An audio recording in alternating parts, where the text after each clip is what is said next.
بسم اللہ الرحمن الرحیم۔ مولا متقیان حضرت علی ابن ابی طالب علیہ السلام، امام اپنے بیٹے کو جب وصیتیں کرتے ہیں تو فرماتے ہیں کہ بیٹا یہ زندگی کیسی ہے، تمہیں اس طرف جہاں جانا ہے وہاں کی فکر زیادہ کرنی ہے۔ وہ امام خمینی رضوان اللہ تعالیٰ علیہ کے بارے میں کہ ان کے بیٹے سید احمد نے جب بہت عرصے کے بعد اپنے بابا کو خواب میں دیکھا تو پوچھا کہ اتنا دیر کیوں لگ گئی خواب میں آتے، تو کہا بیٹا اس جہان میں معاملہ بہت زیادہ سخت ہے، یہاں تک کہ وہاں یہ بھی پوچھا جا رہا ہے کہ آپ نے جو ہاتھ اٹھایا تھا، یعنی آپ کو پتہ ہے امام خمینی کی تصویریں ہیں، بہت ساری لوگ کھڑے ہوئے، امام خمینی نے کہا یہ جو میں نے ہاتھ اٹھایا تھا اس کا بھی مجھے جواب دینا پڑ رہا ہے۔ امام خمینی جیسی شخصیت، وہ جو کہہ رہے ہیں کہ میں دل مطمئن کے ساتھ جا رہا ہوں، وہ کہہ رہے ہیں بیٹا میں تو پھر گزر گیا ہوں، لیکن تم خیال کرنا اس زندگی کو اس زندگی کی خاطر مت بیچنا، یعنی اس کی اتنی قیمت نہیں ہے کہ وہ خراب کرو۔ اب مثال کے طور پر آپ جا رہے ہیں، بہت امپورٹنٹ آپ کی میٹنگ ہے اور آپ کی گاڑی کہیں کوئی ٹچ ہو جاتی ہے، چھوٹی سی خراش آ جاتی ہے یا تھوڑی سی آ جاتی ہے، اگر آپ ویسے دیکھیں تو پریشان ہوں، لیکن جہاں آپ جا رہے ہیں وہ اتنا امپورٹنٹ ہے تو آپ کہتے ہیں چھوڑو مجھے ابھی فی الحال بہت جلدی ہے، مجھے پہنچنا ہے۔ کیوں پہنچنا ہے بھائی؟ آپ اپنا نقصان لے لیں، ہم آپ کو پیسے دیتے ہیں، آپ کی گاڑی میکینک کے پاس لے آتے ہیں، کہتے ہیں نہیں مجھے ضرورت نہیں، میں خود کر لوں گا۔ کیوں؟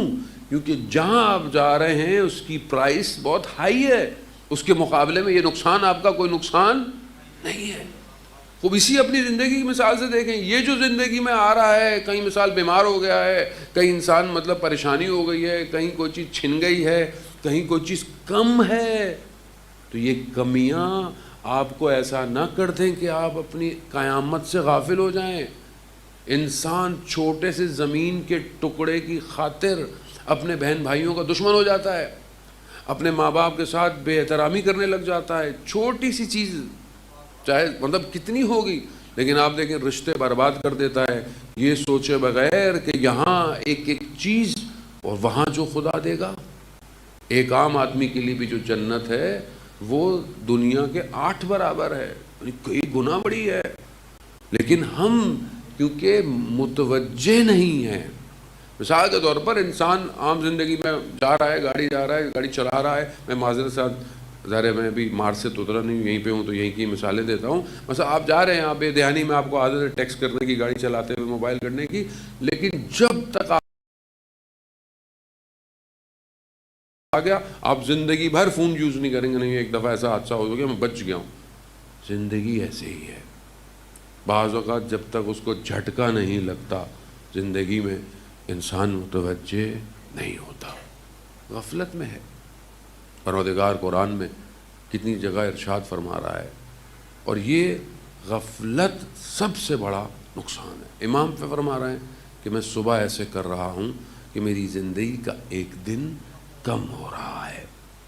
دوسری چیز جو امام فرماتے ہیں کہ اعمال محفوظ، یعنی میں صبح ایسے کر رہا ہوں، دن تو کم ہو رہا ہے، اب یہ تو کم ہو ہی رہا ہے، لیکن دوسری طرف ایسا نہیں ہے کہ دن کم ہو رہا ہے تو بس ٹھیک ہے، نہیں، جو بھی عمل کر رہا ہوں وہ محفوظ ہو رہا ہے، یعنی کوئی چیز ایسی نہیں ہے کہ مس ہو جائے گی۔ آپ دنیا کے کیمروں سے بھاگ سکتے ہیں، آپ لوگوں کی نگاہوں سے چھپ سکتے ہیں، خدا کی بارگاہ سے بھاگا نہیں جا سکتا۔ لا یمکن الفرار من حکومت، ایک دعائے کمیل کا فراز ہے کہ پروردگار تیری حکومت سے کوئی فرار ممکن نہیں ہے۔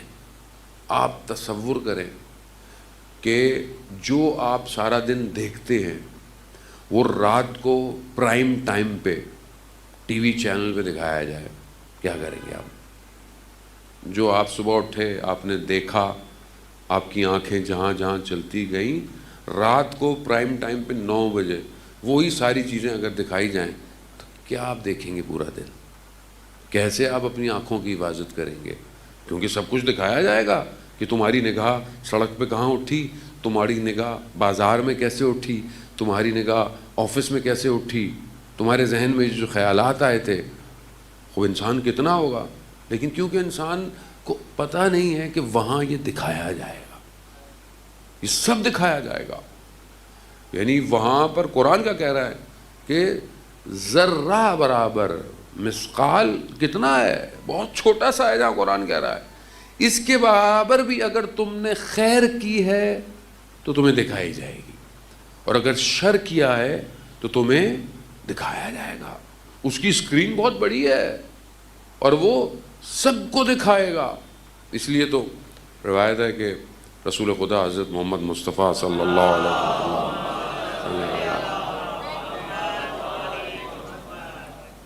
رسول خدا گھر میں اپنی بیٹی کے آتے ہیں، ایام فاطمیہ بھی شروع ہو رہے ہیں، اپنی بیٹی کے گھر آتے ہیں تو دیکھتا ہے کہ بیوی جو ہیں وہ پریشان ہے اور چہرے پر ایک پریشانی کا. کہا کہ بیٹی کیا ہوا، کیسی پریشانی ہے؟ کہا بابا مجھے قیامت کا منظر پریشان کر رہا ہے. کہا بیٹی کیسی پریشانی؟ کہا بابا قیامت میں سب لوگ عریاں ہوں گے، یعنی کوئی بھی چیز نہیں ہوگی، ہر چیز ظاہر ہوگی، کوئی بھی چیز چھپی نہیں ہوگی. میں آپ سے چھپا سکتا ہوں چیزوں کو، میرے اندر کیا ہے آپ کو نظر نہیں آ رہا. میں اچھے کپڑے، صاف ستھرے کپڑے پہن کر اپنی اندر کی پرسنالٹی کو ہائڈ کر سکتا ہوں، خوشبو لگا کر اپنے بدبودار سوچوں کو آپ کو دھوکہ دے سکتا ہوں، اپنی نگاہوں کو چھپا سکتا ہوں. لیکن قیامت میں ہر چیز عیاں ہوگی، چھپی بھی نہیں ہوگی.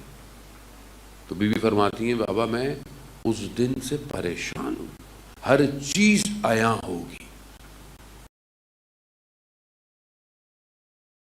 بیوی فرماتی ہیں آئے حضرت جبرائیل نے آ کر سلام پیش کیا، کہا رسول خدا کو کہ اے میرے حبیب فاطمہ کو ہمارا سلام دیجئے، اور خداوند متعال نے کہا ہے کہ فاطمہ سے پریشان مت ہوں، ہم قیامت والے دن ان کے چاہنے والوں کو نور کے دائرے میں رکھیں گے. نور کے وہ بھی کیسی، یعنی چھپا کے رکھیں گے، نہ صرف چھپا کے رکھیں گے بلکہ ایک نور کے ساتھ رکھیں گے. جانے محترم جتنا انسان شکر کرے کہ انسان اس گھرانے سے تعلق رکھتا ہے کم ہے، کیونکہ یہ شاید ہمیں ابھی سمجھ میں نہیں آئے گا. یہ معاملہ مرنے کے بعد زیادہ ہے. یہاں تو بہرحال دنیا ہے، دنیا میں کئی مکاتب ہیں، کئی شور ہے، آپ کو نظر آتا ہے. وہاں جو ہے وہی ہے، اور وہاں معاملہ بہت سخت ہے. اگر ان کے ساتھ تعلقات ہیں بہت بہتر ہے.